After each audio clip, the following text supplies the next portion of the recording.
us one more just because we haven't heard it in a while. Here we go! Welcome, ladies and gentlemen, to another episode of Jofo in the Ring. Yeah, I know it's been a while, but we are glad to be back. And what a great episode we have today.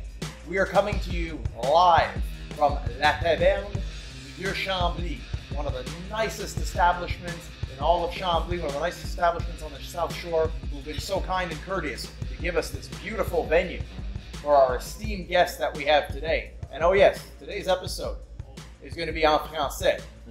Donc, sans plus attarder, à ma gauche, c'est un lutteur qui fait pas sa première apparence, c'est ça, à Jofo in the Ring. C'est un ancien champion par équipe à la WWE, ancien champion hardcore à la WCW, ancien champion digital media. Ben, je pense qu'il a encore ce titre-là parce qu'il l'a jamais perdu. Et c'est un lutteur, un des plus renommés de tout le Québec. Et c'est avec fierté que je suis joint par nul autre que PCO. La la la la la! Pierre-Carl Ouellette. Salut Jérémy, comment ça va? Belle présentation. Est-ce que j'ai bien fait ton catchphrase? Ouais, très bien, très bien. À ce temps, je rajoute, c'est Sta la la la la, it's a la la la la live. Oui. Et en parlant de It's Alive, ta carrière est en pleine vie, est en pleine croissance, même à votre âge. Ça fait au-dessus de 30 ans que tu luttes. 30-35 ans, mais depuis Show de Verdun l'an passé avec TNA, puis même depuis 2017, c'est comme un pic médiatique, une croissance médiatique que j'ai jamais connue avant ça. C'est que même les Québécois champions par équipe, ça a été gros, mais là, c'est plus gros. C'est plus gros quand j'arrive dans des places de médias renommés, je sens que c'est différent. Avant, j'arrivais comme le jeune de 25 ans qui était impressionné de rentrer dans des endroits prestigieux, médiatiques. J'étais intimidé. Maintenant, je me sens comme chez nous. Je me sens comme, pas comme chez nous, mais je me sens bienvenu, puis j'ai du plaisir sur les plateaux, puis j'ai l'impression que je connais de plus en plus de monde. Parce que ce qui arrive, c'est qu'il y a des gens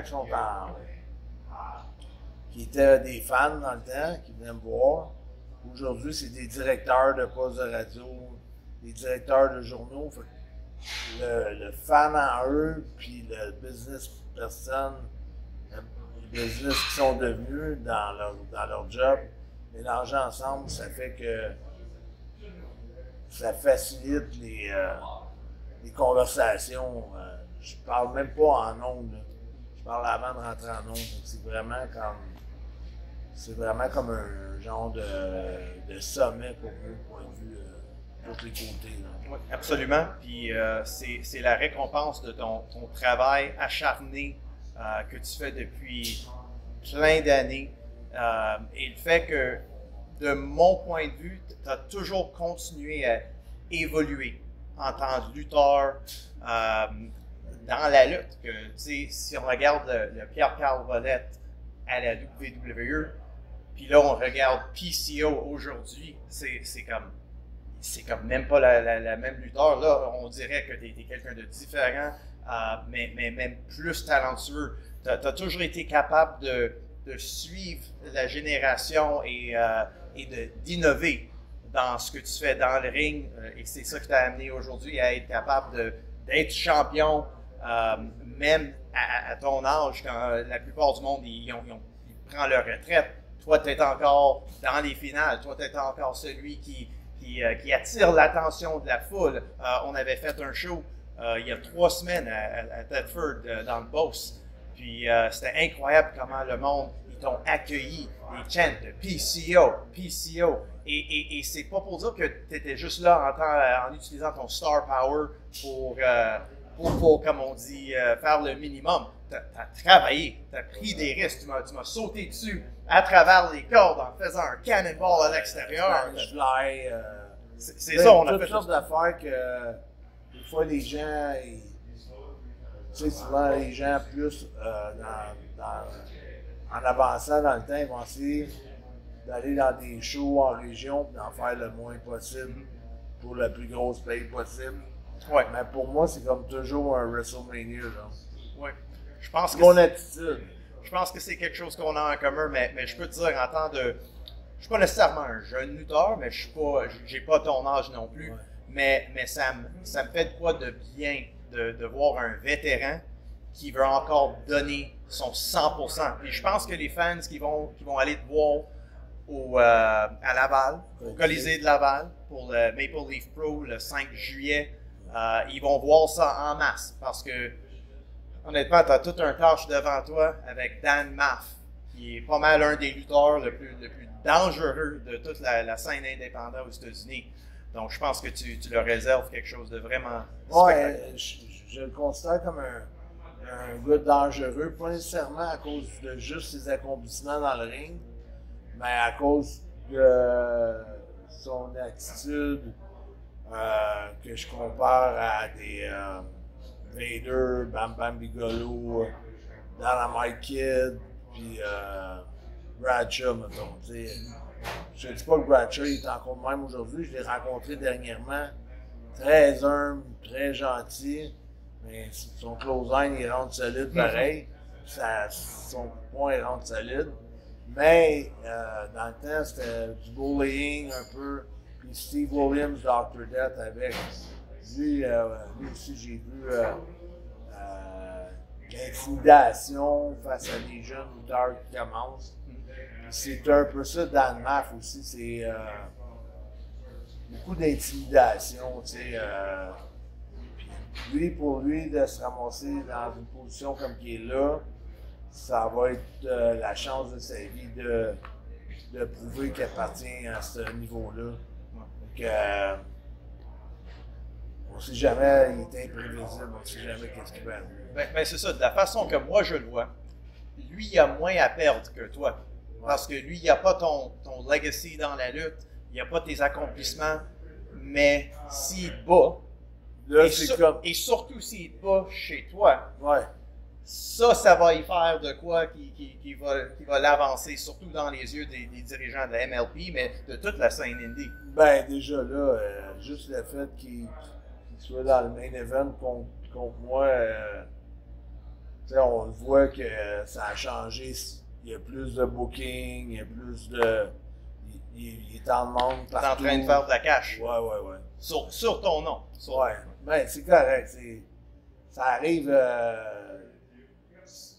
C'est un peu comme quand exemple dans Rocky, tu sais, je veux pas prendre tout le temps, on prend des analogies de Rocky, mais quand le gars se blesse, puis Apollo, ça prend quelqu'un, puis c'est Rocky, c'est une affaire un peu semblable à ça. La façon que les choses se sont déroulées, puis l'historique que j'ai avec Jimmy Jacobs, parce que moi puis Jimmy, on n'est pas super des grands amis. Il écrivait des storylines à la TNA que souvent j'étais pas d'accord avec lui. Puis ça a commencé qu'il est parti de TNA pour aller à All Elite Wrestling. Puis quand Scott m'a appelé pour aller à Maple Leaf Pro à Windsor, Jimmy était là. Puis après, ben, Dan est rentré dans le portrait avec Jimmy. Donc, je vois un parallèle parce que Jimmy, contrairement à toi, Jimmy, c'est un de mes grands amis dans la lutte. Oui, mais tu sais, quand tu es un writer, puis moi, je suis le French-Canadian Frankenstein, ça veut pas dire que qu'est-ce qu'il écrit pour moi, ça marche avec qu'est-ce que lui pense que ça marche pour moi. C'est pas... c'est peut-être devenu personnel, mais c'était pas personnel. C'est business. Mais là, c'est rendu plus personnel. Ouais, si je peux faire un parallèle, parce que comme je dis, Jimmy, c'est un de mes amis. C'est un de mes amis, je l'ai rencontré dans la lutte, on a fait quelques combats ensemble, on a toujours resté en contact. Je trouve que c'est quelqu'un de très créatif. Il a un bon cerveau pour la lutte, pour la créativité. Puis, je trouve que pour ta situation, ça devrait peut-être, ça doit peut-être te ramener peut-être des souvenirs de quand tu dealais avec d'autres politiques. Ouais. Behind the scenes, tu sais, avec The Click, avec Shawn Michaels, avec toute sa gang-là. Quand tu avais Shawn, qui était comme le cerveau du Click, puis tu avais Diesel et Razor et tous les autres qui étaient un peu comme Dan Maff dans cette situation. Trouves-tu que c'est un peu semblable? Ben, c'est un peu différent parce que eux Sean, puis dans le temps, parce qu'il a beaucoup changé, Kevin aussi, je lui parle maintenant, puis on est des bons amis, c'est le temps à arranger ces choses-là. Mais avec Jimmy, j'ai jamais senti que c'était personnel, qu'il voulait pas écrire quelque chose de mauvais, qu'il voulait écrire quelque chose de pas bon pour moi. C'est mon feeling à moi que je sentais que c'était pas la bonne histoire. Quand Robert Evans a écrit le mariage avec Steph Delander, je trouvais que c'était un bon timing pour donner un autre élan au monstre, tu sais. Mais avec Jimmy, c'était une autre histoire que moi, je trouvais pas que c'était pertinent pour ce temps-là. Je trouvais pas que c'était le right timing pour ça. Puis des fois, ben, quand tu écris, c'est ta job, ben, tu prends un peu personnel les commentaires s'ils sont pas positifs. Oui, absolument. Ben, il n'y a personne qui aime ça se faire dire une opinion des fois. T'sais. Mais tu as passé toute ta carrière à prouver au monde qu'eux, ils n'avaient pas raison. Que ça soit le Click, comme on avait parlé, que ça soit le monde qui disait que ta carrière était finie, puis là, rendu 2017, tu te retrouves à GCW, non pas GCW, mais Joey Janela. C'est ça, c'est GCW. Oui, ok, c'est l'événement Spring Break de Joey Janela, ouais. face à face avec Walter, puis aujourd'hui, il est champion à la WWE, Gunther, un autre bully, un autre qui essaie de prendre sa place, faire son nom, mais c'est le contraire qui est arrivé. C'est toi qui as comme un peu volé la vedette face à Gunther. Ouais. J'aimerais parler un peu de ce combat-là parce que c'est quand même semblable à celui qui s'en vient avec Dan Maff. Tu te retrouves là contre un gars, Walter, un gars qui il va te chopper jusqu'à temps que ton chest il saigne. Et toi, tu n'as pas reculé devant ça. Est-ce que tu connaissais Walter avant ou Pas beaucoup. J'avais eu un combat contre lui que je me souvenais plus. C'était dans le 16 Carat, un gros tournoi qu'il y a à WXW en Allemagne, en Germany. Puis il avait juste 16 ans. C'était un 3 contre 3 ou un 4 contre 4. Je me souviens d'un gros gars, il était plus fat aussi dans ce temps-là, il était plus gras. Là. Il était bébé, là, il avait 16 ans. Quand il m'a dit « Ah, je suis Walter de Germany », j'ai fait comme « Ok, là, j'ai comme... » Parce que quand Joey Janela me parlait de Walter, ça me disait rien. Après, quand il m'a parlé un peu, avant la veille ou avant le combat, j'ai réalisé, ok, il est rendu là dans sa carrière. Parce qu'il était rendu champion de Pro Wrestling Guerrilla à Los Angeles. Il était pas mal poussé partout dans le circuit indépendant. Puis, rendu dans le ring, il décide de te chopper. Toi, tu recules pas devant ça, tu retournes la shot, ça a fini. Je pense que vous avez peut-être, c'était un record, sinon c'était proche de chop, de atemi. Tu sais, c'est quoi qui passe dans ta tête quand tu as quelqu'un comme ça devant toi? Ben, toi aussi, c'est une opportunité, puis tu veux pas te laisser de la place. C'est quoi? C'est fou ce que je vais te dire là, mais je recevais des appels du monde qui avait vu des matchs de Walter, que moi, je regardais pas tout, là, Gunther, Walter, on va l'appeler, peu importe. Le monde disait, faut pas que tu te laisses chopper, là, ça va te faire trop mal. Puis le monde m'envoyait des photos que quand ses mains rentraient dans les chests, c'était rentré en dedans de la peau, là, la main, tu sais. Puis, ou des photos que les gens saignaient, le sang coulait du chest des chops, ils disaient non, non, non, on va pas dans les chops avec Walter. Puis quand je suis arrivé là-bas, la première affaire qui m'est rentrée dans la tête, c'est faut aller dans les chops. Ça, c'est un peu la mentalité PCO. C'est les choses que je t'ai vu faire. T'sais, prendre un powerbomb à Madison Square Garden du ring, à l'extérieur, sur personne. Puis tu prends le bump et tu te relèves. Des choses fous de même. Je me rappelle quand j'étais jeune, quand je commençais dans la lutte, j'avais même pas fait un combat. J'étais dans mes entraînements. Je t'ai vu en X à TNA. Ouais. Je pense que c'était 2003. Puis tu as fait le saut, tu as fait la cannonball de la 3 jusqu'à sur la rampe qu'il y avait. Et je me suis dit, c'est incroyable comment tu es durable, durable, résistant. Dur à mon corps, résistant. Ouais. Résistant, oui, exactement. Puis je pense que ça va être quelque chose qui va jouer dans ta faveur contre un gars comme Dan Maff. Que c'est pas toujours celui qui frappe le plus fort, mais c'est celui qui peut prendre le shot, puis continuer à avancer, puis se relever. Je trouve que souvent, c'est ça que mon père, mettons, tu sais, nos parents, c'est tout le temps les plus durs critiques. Là. Puis, tu sais, ils trouvent que j'encaisse beaucoup. Mais j'ai dit, c'est ça mon. That's my style, c'est ça mon style. C'est ça le PCO Ouais, style. c'est ça le PCO. On vient de découvrir le mystère. C'est de recevoir de la douleur, mais de never give up, de jamais abandonner, puis de tout le temps se relever, dans le fond. Puis c'était comme un. C'est comme si tu compares ma carrière comme tu comparais tantôt. C'est que j'ai eu tout le temps des gros shots, mais au bout de la ligne, ça finit que je me suis relevé tout le temps. Mais la chose que tu as dit, qui reste avec moi, c'est, tu sais, toi face à des bullies, puis vraiment comme avec Kevin Nash, gars de 7 pieds, musclé, champion du monde, tu as fait face à Kevin Nash, tu as fait face à l'intimidation de lui puis Shawn Michaels dans le ring puis en arrière-scène. Tu sais, as fait face à Gunther, un gars plus jeune que toi, que tout le monde est en train de dire, il va te chopper, il va te brasser.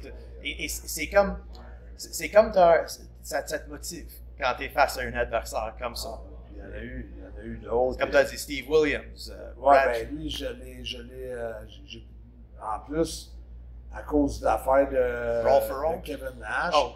Sinon, mais à cause de Kevin Nash, c'est Vince a sûrement dit, we'll teach him a lesson. We'll put him with the winner of the tournament, Dr. Steve Williams. Tu sais, je pense que ça a été fait. Comme punition. Ouais, carrément. Wow. Puis quand ils m'ont appelé, ils me l'ont pas vendu comme on va te faire punir. Ils m'ont dit, Vince has a great idea for you. And I'm like all excited au téléphone, là, j'étais excité. Là. Vince, c'est une super bonne idée pour toi. Ah ouais, c'est quoi? Mais tu vas te battre avec des gants de boxe, dont Dr. Death, Steve Williams. Puis ils ont donné un head start de 3 mois au Japon, avec 3 Japonais en même temps dans le ring pour être sûr qu'il va gagner Brawl for All. Puis j'ai fini sur mes 2 pieds, pareil. Ouais. Il a pas été. Puis il y a beaucoup de monde qui était fâché de ce combat-là à cause qu'ils ont dit d'aller dans un match de boxe avec un œil. Déjà, c'était unfair. Là, mais moi, j'étais habitué de vivre de même. Là. J'ai pas pris ça de même, mais n'empêche que si je fais un moonsault, tu verras jamais ma tête droite. Parce que pour avoir la vision 360, il faut que ma tête elle soit un peu de côté parce que cet œil-là qui voit, lui, il faut qu'il voit égal de chaque bord. Ouais. C'est la même chose si je me bats dans une bataille. Je ne peux pas arriver droit, je vais manquer ce côté-là. Il faut que j'arrive un peu de côté. Peut-être tu l'as sûrement vu, mais Vince Russo, il parlait de ça dans une entrevue. Il parlait du Brawl for All. Ouais. Et il parlait de toi, puis il a dit que d'après lui, tu étais un des plus tough de tous les lutteurs dans le locker room. Oui, à cause que beaucoup de choses étaient arrivées aussi au Performance Center. Ben, c'était pas le Performance Center dans le temps, c'était au à Stamford, Connecticut, dans les bureaux du Titan Tower. J'ai fait 3 camps d'entraînement avec Dory Funk Jr. Puis là, Steve Williams était là, puis il y avait d'autres mondes. Puis j'ai souvent eu comme des gros shots que Dory pensait, ou que Bruce ou que Russo pensait que j'étais pas pour me relever. Des commotions, puis il était là, OK, on arrête, puis je disais non, let's keep going. Puis dans ce temps-là, c'était pas CTE, c'était pas inventé, là. Quand tu avais une commotion, tu continuais, tu passais pour un tough guy. C'est de même. Des temps différents, c'est sûr. Ouais. C'est une chose qui vient en tête, c'est en venant ici, j'ai vu une affaire pour les playoffs de hockey. Ça disait Let's Go Oilers sur le pont Champlain. Puis souvent, toi et moi, on parlait de hockey. C'était un des rares personnes que je rencontre qui a une bonne connaissance de hockey. Tu avais une carrière dans le hockey aussi. Puis je parlais de ça avec Channing Decker parce que lui aussi il jouait au hockey. Moi, j'ai joué au hockey pendant 15 ans. Mais j'ai fait la comparaison. Ta carrière, ça me fait un peu penser à Jaromir Jagr en hockey. Ouais. Parce que Jagr, c'est quelqu'un qui avait une grande longévité dans la LNH. Puis c'est fou à penser qu'il y avait un temps où Jagr puis Connor McDavid ils étaient dans la LNH en même temps. Ouais. Puis je trouve que toi, tu es un peu comme le Jaromir Jagr de la lutte. Ah, merci. C'est un gars que En passant, c'était aussi mon joueur préféré quand j'étais jeune. Ah ouais, mais Jagr aussi, c'est un gars qui a tout le temps fait, peut-être pas quand il était jeune, mais quand il est arrivé dans un âge plus où il voulait compétitionner avec les jeunes, il faisait de l'extra beaucoup. Là, parce qu'on connaît, je suis sûr que tu connais du monde dans la NHL, j'en connais plein aussi. Puis c'est pas long que ça se parle. Là. J'ai du monde à Saint-Jean qui ont joué avec Jagr, qui me disent comment qui était vraiment dedicated, qui se donnait beaucoup dans le gym. Et il joue encore aujourd'hui? Oh oui, il a son équipe encore, puis il est encore bon. Là. Ouais. C'est vraiment quelque chose. Puis je trouve que dans ton cas, oui, tu as eu de l'adversité dans la lutte, mais c'est comme je te dis tout le temps, c'est comme je t'ai dit à Thetford. Je vais le dire en anglais, you've outlived your enemies. Ouais. Ça me reste. Tu me l'as déjà dit, puis ça m'a resté dans la tête. Moi, j'espère faire la même chose dans ma carrière. C'est comme j'ai dit, on a fait un film ensemble. Peut-être que vous ne savez pas ça, mais on a fait un film qui est sorti la semaine passée, il y a 2 semaines. Ça a été présenté au théâtre du Parc. Le cinéma du Parc. Le cinéma du Parc. Il y avait une belle foule qui était là pour le première. Et en regardant ça, wow, c'était vraiment quelque chose qu'on a eu la chance de le faire.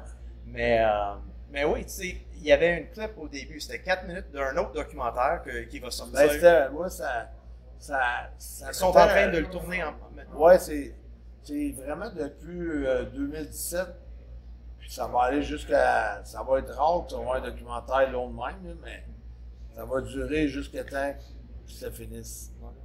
Fait que ça va être vraiment un documentaire sur 10 ans.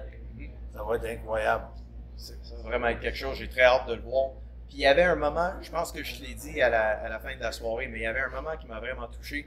C'était dans le temps que tu faisais les commentaires pour TNA avec Marc Blondin. Ouais. Moi, je regardais ça tout le temps. C'était les vendredis soirs et il y avait aussi, je pense, en repeat, les mercredis après-midi, toi et Marc Blondin. Et tu parlais, tu avais 39 ans, je pense, dans ce temps-là. Puis tu disais, ça c'est le temps, je veux devenir champion du monde, ça c'est le temps, c'est là que je veux le faire. Puis j'ai vu ça, puis ça m'a fait penser à ma carrière. Et ça m'a vraiment inspiré. Puis je pense que c'est pas seulement moi, je pense que dans tous les locker rooms, que ce soit au Canada, que ce soit aux États-Unis ou ailleurs, tu inspires les autres lutteurs. Trouves-tu que tu as beaucoup de lutteurs qui viennent te voir, que tu es une source d'inspiration pour des lutteurs qui... Je le vois des fois sur Facebook ou des choses dans des commentaires, mais il y en a, le monde que je suis plus proche, ils vont me le dire. Mais ça a été la même chose pour moi quand j'ai grandi. J'avais des sources d'inspiration aussi.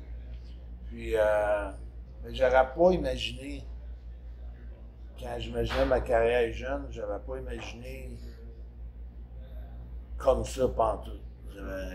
C'était pas ça mon plan, que ça se passe de même, mais quand je regarde le déroulement et comment que ça arrive, je suis vraiment content que ça se passe comme ça. Ouais. Mais tu as toujours été une inspiration pour moi. La première fois que je t'ai rencontré, c'était à IWS. Je pense que c'était en 2008. Puis tu avais fait un match par équipe, toi avec Jake Matthews contre Max Boyer et Viking. C'était une finale, puis moi j'étais impliqué dans le match. Et ça, c'était la première fois que je t'ai rencontré. Et j'ai dit, waouh, ça c'est Pierre-Carl Ouellet. Il est encore capable de faire des finales, de faire plein d'affaires extraordinaires. Et après ça, je t'ai vu peut-être quelques fois, mais je me rappelle qu'on s'est vu à Great North Wrestling. Ouais. On a travaillé ensemble pour la première fois. Et ça, c'était dans le temps que, je pense peut-être juste avant que tu as eu le match avec Gunther. Ouais, pas longtemps, parce qu'il y a eu C'était le match. C'était Puis, juste avant. Puis après, j'ai eu un appel de l'Indiana pour un match contre Ethan Page. Puis tout de suite, Joey était dans les estrades. C'est le même que ça s'est passé. Joey Janela était là avec Brian Pillman Jr. Puis il y avait beaucoup de monde sur cette carte-là qui voulait voir le match. Puis tout de suite après, quand on s'en allait vers la chambre d'hôtel, Joey a dit « Je veux t'avoir pour mon spring break. » Puis j'ai comme eu le feeling, la manière qu'il me vantait comment Walter était over dans le circuit indie, comment c'était le superstar of the indie circuit, que ça pourrait vraiment être le match qui peut comme débouler tout le reste. C'est le feeling que j'ai eu. Mais j'étais vraiment en mindset focus pour Walter. Mais où j'allais avec ça, c'est que à chaque fois que je t'ai rencontré, tu avais un but en tête. Ah! Et tu l'as réussi. Tu l'as réussi. Que c'était à IWS que tu voulais, tu sais, avoir une carrière plus, qui va plus loin. Tu veux te réétablir. Et là, tu es revenu, tu t'es réétabli. Et là, c'était d'aller plus loin. Tu as fait le match avec Walter, tu es partout sur les indies. Et là, c'était de te faire signer par une compagnie. Là, Ring of Honor, il s'en vient. Je pense même que, je sais pas si on peut en parler, mais tu avais des offres de plusieurs compagnies. Dans ce temps-là, les gars m'avaient dit, parce que vu que j'étais déjà en premier pour parler avec Ring of Honor, les gars de All Elite, Cody, les Bucks, tout ça, ils me textaient réguliers. Là, il avait même commencé à m'envoyer des dates pour All Elite puis un deal. Mm-hmm. Je peux le dire, parce que ça fait 6-7 ans de ça met personne dans le trou, mais dans ce temps-là, c'était des secrets. Mais ouais, j'avais vu Steven Regal à Bola, on avait jasé un peu. Après ça, j'ai eu Ring of Honor qui m'a approché. Puis après ça, c'est vraiment All Elite qui était agressif, là, mais il n'y avait pas de contrat de télévision encore.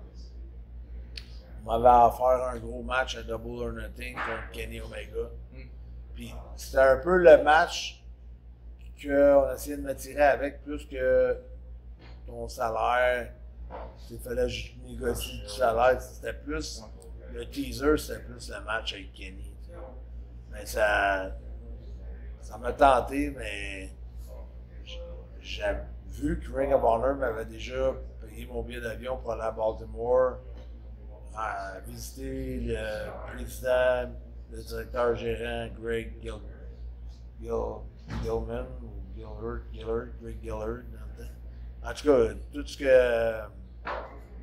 ce qu'il avait fait pour me rencontrer, Ring of Honor, je ne pouvais pas comme canceller ma poignée de main que j'avais donnée. Je suis un gars de parole pareil, quand je dis quelque chose, Et c'est ça, comme je disais. J'ai pas voulu revenir sur mes paroles pour dire je vais signer avec. Ouais, puis c'est des valeurs peut-être un peu old school, mais c'est quand même quelque chose tu sais, tu dois être fier de soi, de toi-même pour tenir parole, même en face d'un offre qui est peut-être supérieur, que tu tiens à Ou qui paraît plus beau, mais en même temps, à cette époque-là, quand je regardais le portrait des deux compagnies, je me disais, tout le monde est parti à All Elite Wrestling. Ça donne des ouvertures, puis il y avait quand même déjà 216 postes de télévision, Sinclair Broadcasting. Ça faisait 20 ans que ça existait. Jamais j'aurais pensé que ça aurait fermé. On ne savait pas qu'il était pour avoir une pandémie. Puis l'escalade des salaires a fait en sorte que ça n'a pas aidé Ring of Honor. Ils ont vraiment parti à compétitionner avec WWE puis All Elite Wrestling au point de vue salaire, ce qui était numéro 1 pour nous autres. Les boys, on était gâtés parce que on disait que dans ce temps-là, ils voulaient laisser aucun talent dans la rue.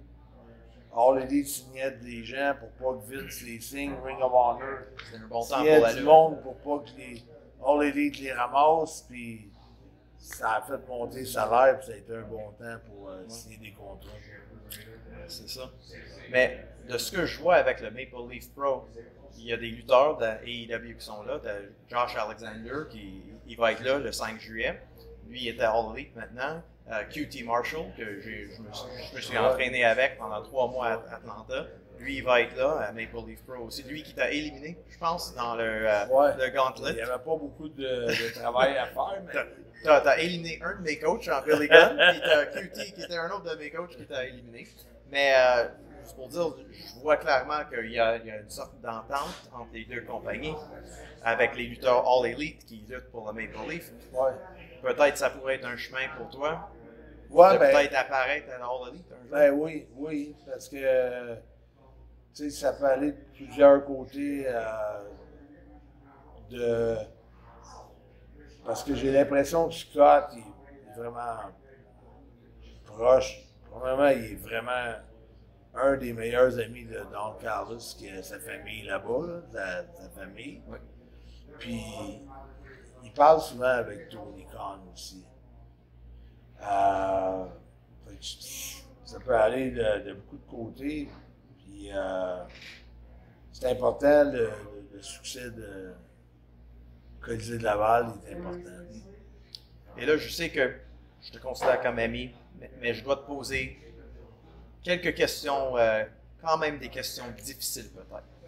Et pas tant que ça, mais une des questions que j'ai en tête pour toi, c'est le Colisée de Laval. Tu es très impliqué là-dedans. Tu fais la finale contre Dan Maff. Question juste pour y penser, pour y réfléchir. On remplit le Colisée de Laval. C'est rempli. Il y a autant de monde qu'il y avait, disons, Verdun l'année passée. Mais tu perds dans la finale. Dan Maff te bat. C'est-tu encore un succès pour toi personnellement et professionnellement? Oui, c'est un succès quand même, mais je pense que la foule serait déçue, mais... Parce que c'est un gros enjeu. C'est un enjeu énorme, mais ça ne changera rien à tout le travail qui va avoir été fait pour mettre le monde dans l'aréna. Ça, point de vue de cette crédibilité-là, ça change. Ça ne changera rien. Mais oui, ça peut changer un paquet d'affaires.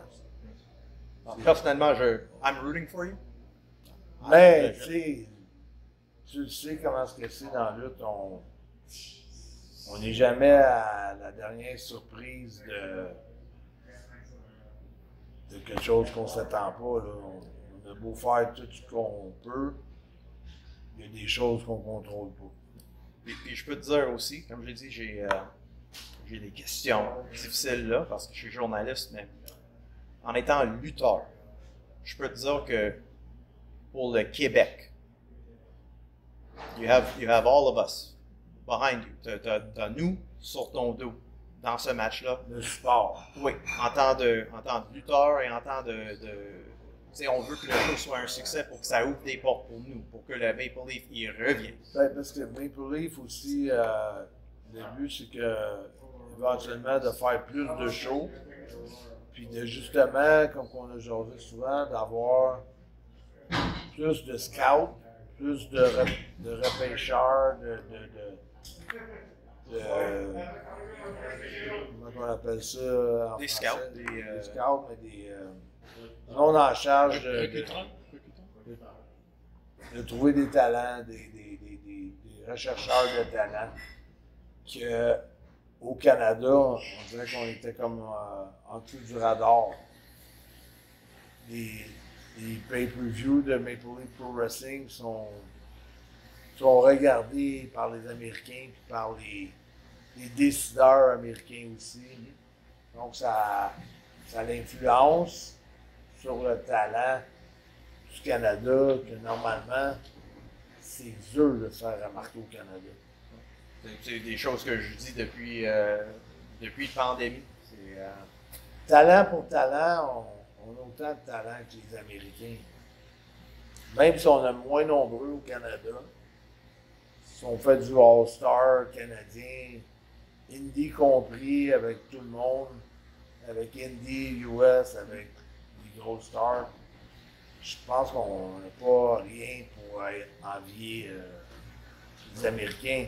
Sans faire un jeu Canada-US. Mais moi, je vais même aller plus loin que toi et dire qu'au Québec, juste le Québec, c'est parmi les meilleurs lutteurs au Canada. Quelqu'un comme moi qui est allé au Maritime dans l'ouest du Canada, regarde, c'est pas que je suis biased parce que je viens d'ici, mais regarde, nos talents, je pense, sont parmi les meilleurs au Canada. Si on ferait un liste des top 20, je pense que le Québec occuperait pas mal, au moins la moitié du liste. Non, il y a beaucoup de talent. Et un événement comme ça, je pense que ça serait un très beau showcase pour le Québec. Et ça commence avec toi. Si toi, tu peux livrer la marchandise dans ce match-là, puis la foule peut se réagir accordingly, de la bonne façon, ça ferait du bien pour nous trouver des jobs dans ça. Oui,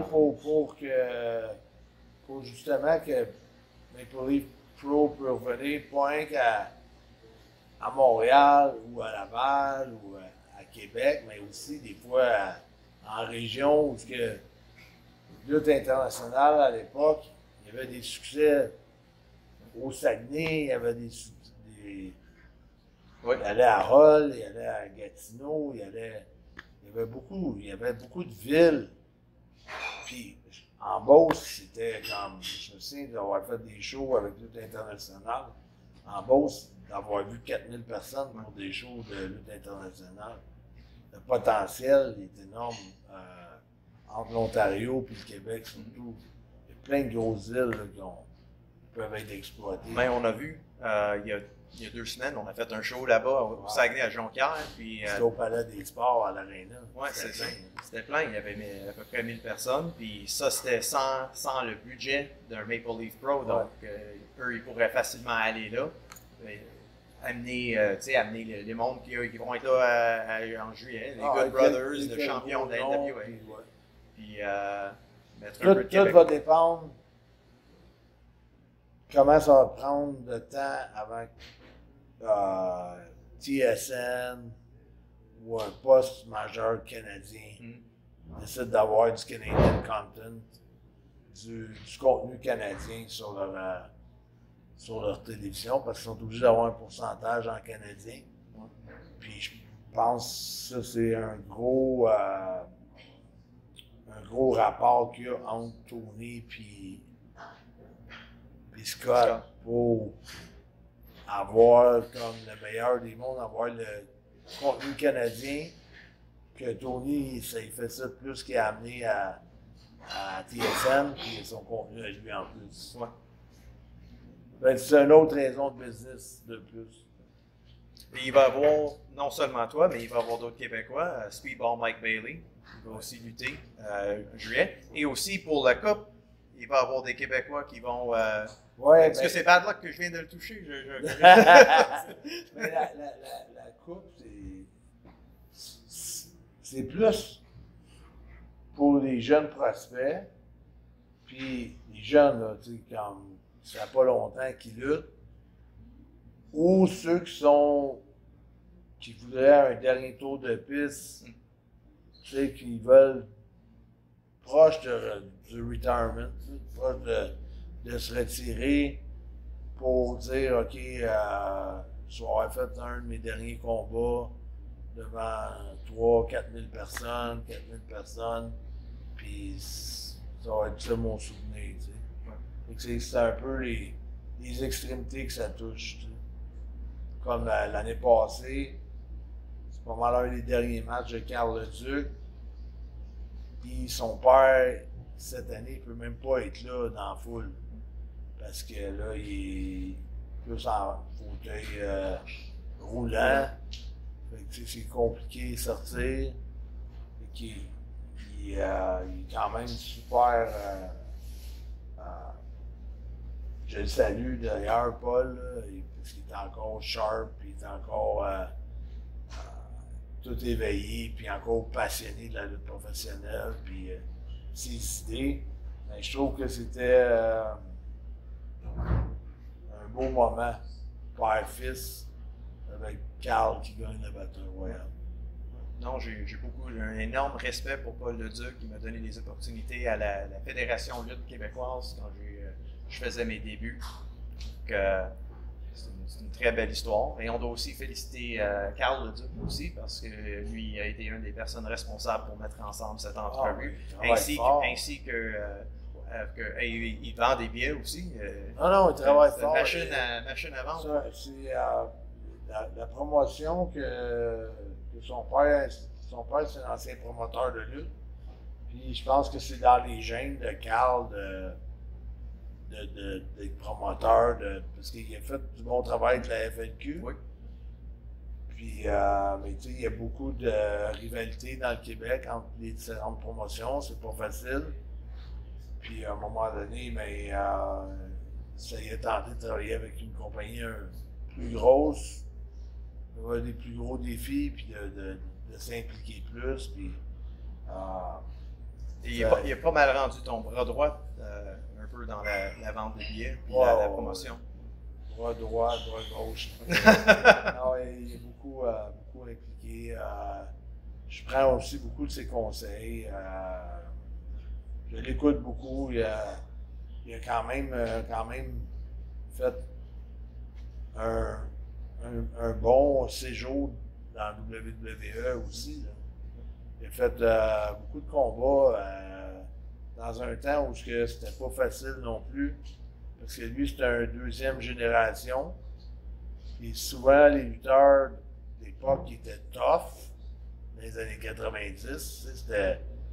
Aujourd'hui, je ne veux pas dire que t'es soft, mais c'est pas comme c'était. C'est pas Steve Williams. Il y en a encore une couple, des gars des Loki, des Chris Dickinson, des Loose Cannon, il y en a encore un peu. Mais dans ce temps-là, il y en avait plus. Puis Carl, ils ont vraiment fait la vie dure parce que c'est comme s'ils avaient dit, ils ont mis sur un plateau à cause de Joe Leduc, puis Paul Leduc, puis Paul connaissait Patterson, puis il l'a eu dur. Dans le fond, il n'a pas eu vraiment une vraie belle chance. Ça a été tough pour lui. Mais c'est pour ça que cette expérience-là, pour moi, je m'imbibe de son expérience. Ça revient un peu à ce que tu dis tantôt. T'sais. Moi, j'aime ça m'adapter avec les nouvelles générations, puis j'essaie de m'adapter aussi au point de vue promotionnel, tous les points de vue, pas juste dans le ring. Mais ça joue sur ce que tu viens de dire, parce qu'il y a du monde qui sont tough.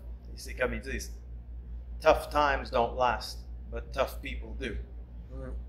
Et je pense que ça, c'est quelque chose que du monde comme toi, puis comme Carl Leduc, et même Paul Leduc, vous avez en commun, que you've lasted this long dans le monde de la lutte. Et comme j'avais dit, Carl Leduc, c'est une des personnes qu'on doit remercier pour mettre ensemble cette entrevue. Une autre personne que je dois remercier, c'est M. Philippe Vaillancourt, quelqu'un qui a toujours été dans mon coin, dans ton coin, in our corner, Ouais. beaucoup de sport et aussi pour la maison Stéphane Fallu. Donc, toi, tu fais un très bon œuvre. Je pense comme ça qu'on le dit. It's a good endeavor. Qu'une portion des billets vendus, des profits vont aller à cette maison-là. C'est la deuxième année. L'année passée, on avait un système un peu différent. Cette année, on a un meilleur système. L'année passée, on a donné. On a fait des dons à la maison Stéphane Fallu. Mais moi et Phil, on se connaissait. On s'est connus rapidement. Puis on a quand même cliqué. On a fait beaucoup d'affaires l'an passé en pas grand temps. Puis cette année, quand j'ai parlé à Scott pour le show de Laval, je voulais vraiment qu'il y ait une vraie implication envers la maison Stéphane Fallu.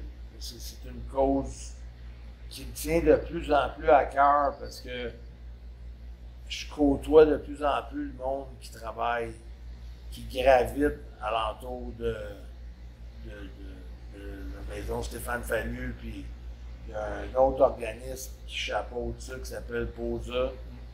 Et il y a beaucoup de bonnes personnes là-dedans, puis beaucoup de bénévoles, puis ils font beaucoup de choses aussi.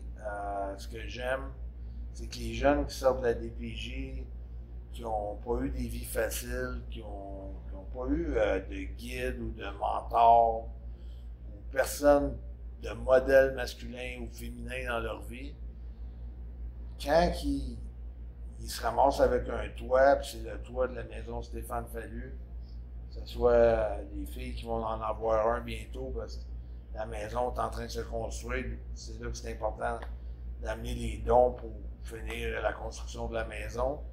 Mais ce que j'ai remarqué d'avoir passé beaucoup de temps là-bas, c'est qu'on ne fait pas juste dire « OK, tu sors de la DPJ, prends la clé, ça c'est ta chambre, reste, puis même que tu ailles bien, ben, tu trouveras un appartement, puis tu vas voler de tes ailes. » Non, on lui montre que c'est important de faire son lit, c'est important d'avoir de la discipline dans la vie, c'est important d'avoir de l'ordre dans ces choses, de place.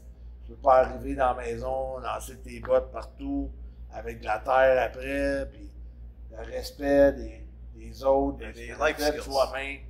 Il donne une structure, il donne un encadrement. C'est comme une famille qui vient t'encadrer, puis c'est comme un arbre qui a, au lieu de pousser tout croche, mais il y a comme un genre de collet alentour qui fait que ton arbre va pousser droite, tu sais, puis moi je trouve que c'est vraiment...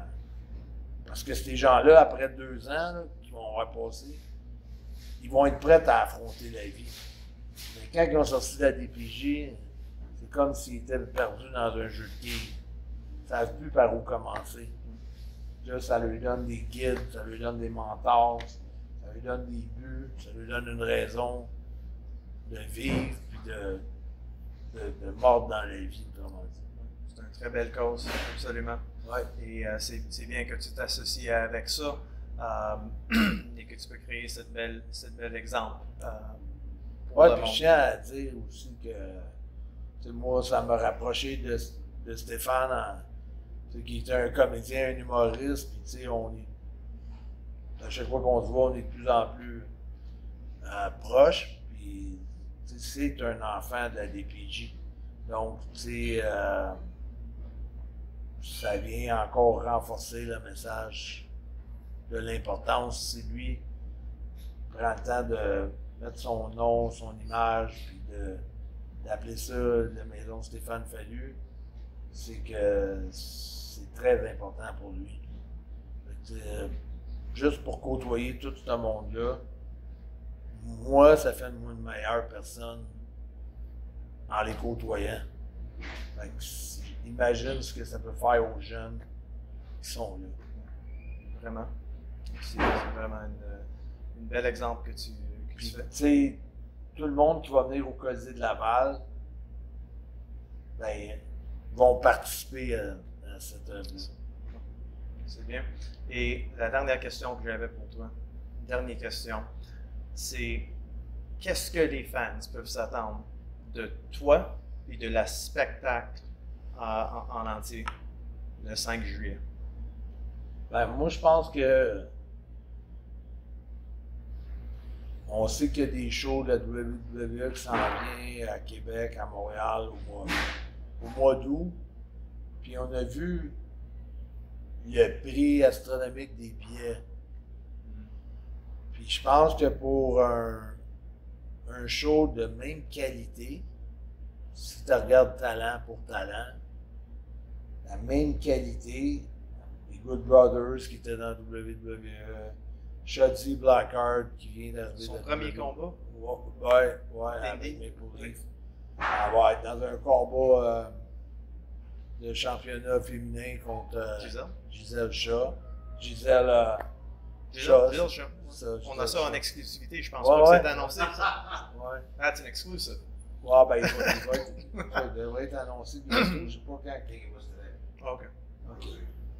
Anyways. Josh Alexander, comme on a dit, qui était avec All Elite Wrestling. Mike Bailey, qui va avoir aussi beaucoup de compétition dans son combat. La carte dans son entier va être extraordinaire. Puis, le prix des billets commence à 25 $. Tu sais, les ringside sont sur ticketpro.ca sont à 162, 165. Prix très abordable pour la qualité du show, la production. Tu vas te sentir pareil comme dans un show de All Elite Wrestling ou de WWE au point de vue production, au point de vue de l'atmosphère, au point de vue de tout ce qu'il y a. Je pense aussi, si je pourrais ajouter un point très important, surtout ces temps-ci avec les tarifs et tout ça, un show qui est canadien. Oui. Puis tu veux le monde en parle, hein? Mais ils ne pensent pas tant à ça quand ils pensent à la lutte. Mais oui, c'est un produit canadien. Puis je ne veux pas dire au monde, n'allez pas encourager un produit américain. Je ne ferai pas de politique, mais si vous voulez encourager un produit canadien, c'est le temps de le faire. Un produit canadien qui est moins cher et d'aussi bonne qualité. C'est ça. Il y a 25 $. Puis tu vois bien partout là, dans le Colisée de Laval. Il y a du stationnement partout là-bas aussi. Et ça ne coûtera pas 50 $, 60 $ de stationnement. Bon, c'est très abordable. C'est une belle soirée que tu peux passer, amener les enfants ou les ados ou la famille. Et puis, un autre point vendeur que je pourrais dire, c'est tu t'en vas voir un événement non télévisé de la WWE. Les gars vont pas se forcer comme ils font sur les premium live events ou sur pay-per-view. Dans cet événement-là, les talents, ils vont donner leur 100%. Oui, pour deux raisons. Premièrement, ils veulent être bien vus de soit All Elite Wrestling ou de la WWE. Les gars, ils ont tout approuvé. Puis, deuxièmement, ben, c'est diffusé partout dans le monde sur Trailer TV en pay-per-view. Donc, c'est sûr que les gars, il ne va pas avoir de personne qui va prendre des demi-mesures. Tout le monde va être à fond. Puis s'il y a du monde qui font ça, ils savent qu'il y a du monde comme moi qui sont prêts à prendre leur place. Puis il y a beaucoup de monde qui sont prêts à jump in. Là. Il y a beaucoup de monde qui sont prêts, qui sont capables, qui ont le talent. Moi, je vais être là, puis je vais avoir mon stock en charge. Si jamais il y a de quoi. Parce qu'on sait jamais. Puis, c'est... Je vais être bronzé et tout. Ceux qui veulent des billets puis qui sont pas à l'aise avec tout ce qui est digital puis acheter en ligne, on leur dit, Carl Leduc, il est vraiment bon, son messenger, il va aller vous livrer les billets, il va vous conseiller, il va les poster, il va faire tout ce qu'il y a à faire pour que vous soyez bien servi Ceux qui connaissent bien Phil Vaillancourt, son messenger, c'est super gros service avec Phil avec. On livrait à part. À la porte, oui. Je suis allé dans la librairie avec lui à Laval. On est rentré dans un bingo. On a fait une commotion un peu dans le bingo. Tout le monde regardait qu'est-ce qui se passait. Rentrer avec la ceinture internationale, champion international. Puis c'est une affaire qu'on n'a pas parlé, mais ce titre-là, pour moi, a tellement d'importance à cause que c'est vraiment la ceinture qui a appartenu à King Tonga, Dino Bravo, Ricky Martel. Puis pour moi, ça a une importance parce que dans le Québec, cette ceinture-là, c'était la ceinture la plus importante au monde. C'est sûr que c'est le fun d'être champion du monde de Ring of Honor ou champion du monde de TNA ou de WWE, mais le titre international qui a appartenu à Ricky, à Doug Vachon, à Joe Leduc, puis pour moi, Dino Bravo, quand j'étais kid, c'était vraiment lui qui était la grosse star au Québec. Pour moi, c'est comme d'amener tous mes héros de jeunesse avec moi vers le ring. C'est comme si on était 10 contre 1. C'est ça qui est le problème pour Dan Maff. Ouais. Ouais. C'est sûr J'amène beaucoup de fierté avec ça. Ben oui, et c'est sûr qu'on veut pas que lui il ajoute son nom à ce liste prestigieux. Non, puis qu'il retourne avec aux États-Unis. Non. Donc, t'as toute la province derrière toi, t'as tout le pays derrière toi. Et je pense, si j'étais pour mettre un pari, je mettrais mon argent sur toi. Merci beaucoup, mais tu sais, c'est. Mais faites attention à Jimmy Jacobs. Jamais Jacobs. rien de gagné d'avance. Puis Jimmy, c'est un intelligent, un brain un peu. Là, fait que, je ne veux pas jouer ces mots avec le brain, mais tu l'as dit, il est très, très IQ wrestling. I always say he's the smartest man I've met in wrestling. Oh, oui. And I mean that. I don't just say that to talk him up. It's to me, Jimmy Jacobs. He's a brilliant individual, diabolically brilliant. Donc, faites attention, mais comme tu as dit, tu as l'avantage. C'est un home game pour toi. Tu as l'avantage de la public qui vont être derrière toi. Et j'espère que tu vas sortir vainqueur. Ouais, c'est un match 7 dans un Coupe Stanley. Oui. C'est vraiment ça. Donc, sur ce note, je dois te remercier pour ton temps, pour tout ça, et je te souhaite bonne chance. And with that, I'd also like to thank all of our viewers watching at home. Don't forget to like, subscribe, leave any comments you have there. Hopefully, we'll be able to maybe get some of this translated for our English viewers. Mais vous pouvez nous laisser des commentaires en français aussi, c'est toujours apprécié.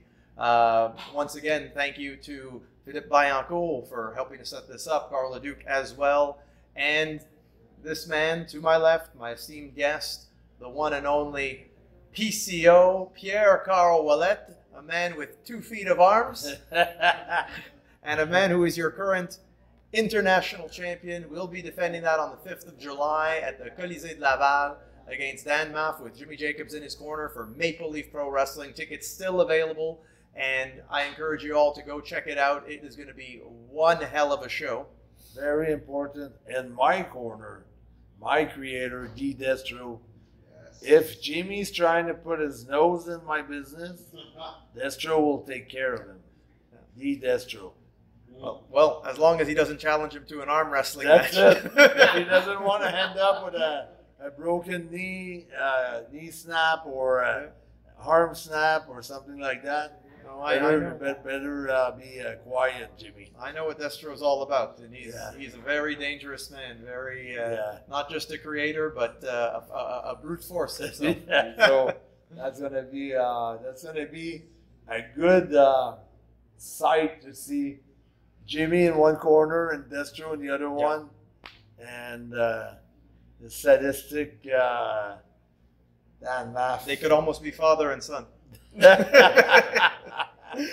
Yes. But, Félicitations aussi pour avoir conduit l'entrevue avec un français impeccable. oh, merci, ça me touche vraiment. Je fais mon possible. Non, très bon, très bon. Et sur ça, merci d'avoir été parmi nous. Pour Frank Jofo, pour ici au Père Carl Ouellet, thank you all for watching.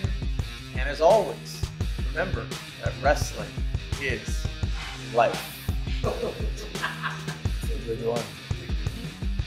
So, Jofo, I'm a gargle a shot for Kurt Hennig and everybody before we go. Oh, no.